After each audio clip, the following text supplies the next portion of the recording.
All of this means two things: more opportunity Mhm. for the buyers, for investors, for refinances, and more responsibility for the states, for lenders, for providers.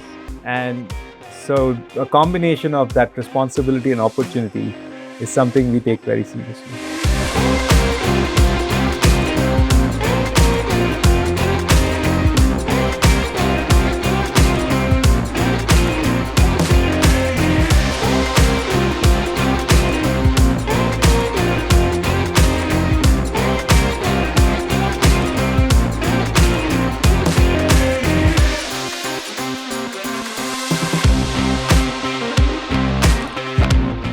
There has been a lot of talk about the stepping back a little bit of the CFPB.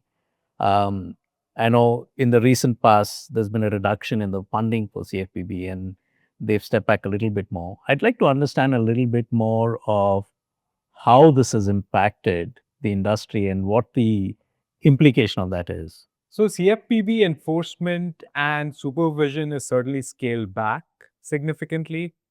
And it's also moved the onus a little bit to the states. So we're seeing the states step up. And the focus for CFPB is actually now on real fraud as opposed Mm. to going after a lot of things. They're very focused now. The complaints portal is still active and they are taking action based on complaints. But the focus is more limited. Right.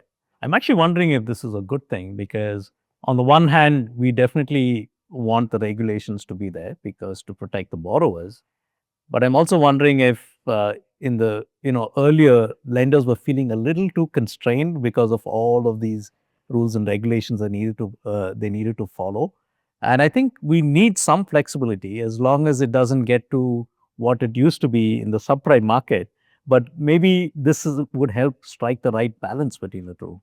It is so new right now that we have to wait and watch how the states taking this role changes the mortgage process, mortgage production, because each state may have a different interpretation of their guidelines. And so, legal and compliance might get very, very busy, distracting possibly the mortgage lenders from real innovation because now they will have to focus their resources on compliance. So that is a real possibility, but it still has to play out. Right. So you think it's going to kind of lead to a situation where it's like a patchwork between multiple states, each state's having their own maybe rules and regulations, and maybe that kind of could even increase the complexity for lenders, especially the larger lenders who are operating across many different states, right? It is a real possibility that some lenders are going to shut shop or reduce the scope of their lending to states that they're comfortable in, that they can comply with.